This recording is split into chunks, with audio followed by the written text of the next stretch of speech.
howlwadeeno ka kala socda wasaaradda kalluumeysiga Soomaaliya, ciidanka booliiska iyo xafiiska xeer ilaalinta guud ee qaranka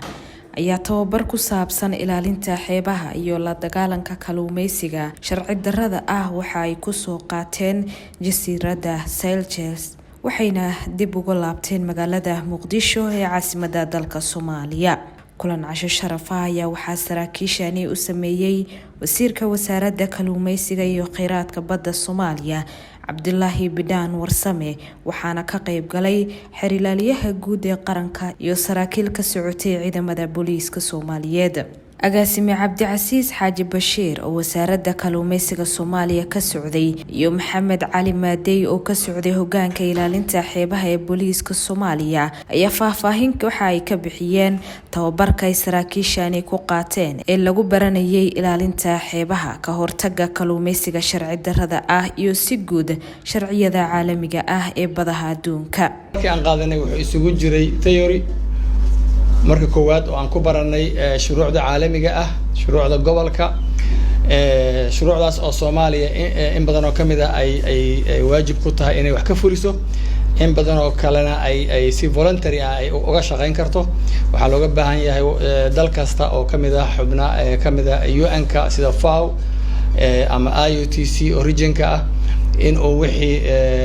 lagu ballamay uu fuliyo. ciidanka booliiska xeebaha waxyaabaha ay ka faa'iideynayaan tababarka Seychelles waxaa kamid ah maartay bixinta badda, jihaynta doomaha, saadaasha hawada, habraacyada xaaladaha degdega ah, dabdamiska, badbaadinta, samata bixinta, gargaarka hawada, badda, qabashada doonyaha iyo maraakiibta sharci darrada ah iyo shuruucda maxkamaynta iyo habraacyada sharciga dhanka badda. xildhibaan Cabdullaahi Bidhaan Warsame wasiirka wasaaradda kalluumeysiga iyo kheyraadka badda Soomaaliya ayaa tababarka saraakiishani soo qaateen ku sifeeyay mid mideeyay hay'ado kala duwan oo hal hadaf leh isagoo sharaxay qorshaha wasaaradda kalluumeysiga ee badaha Soomaaliya. waxaan kala rabnaa missionka la idin diray wuxuu ahaa in aad soo qaadataan tababar ah dambiyada ka dhaca badda oo ugu horeeyo ama ugu weyn yahay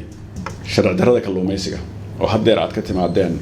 saddexda hay'adood oo silsilada ah. wasaaradda kalluumeysiga shaqada laga rabaa waxay tahay inay soo report garayso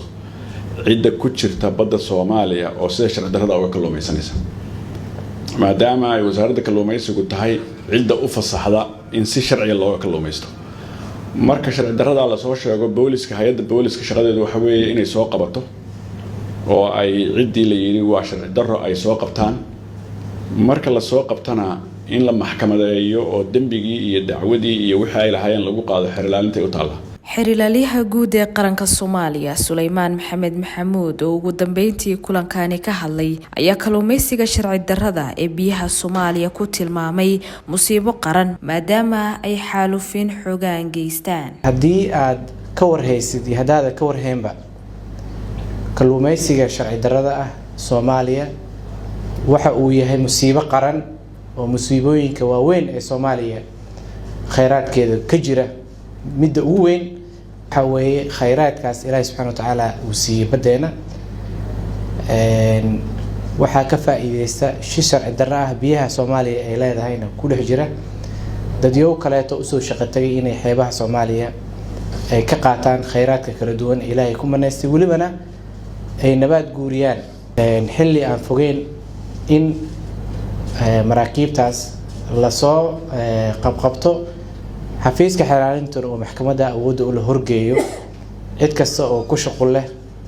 qaybna ka ah kalluumeysiga sharci darrada ah.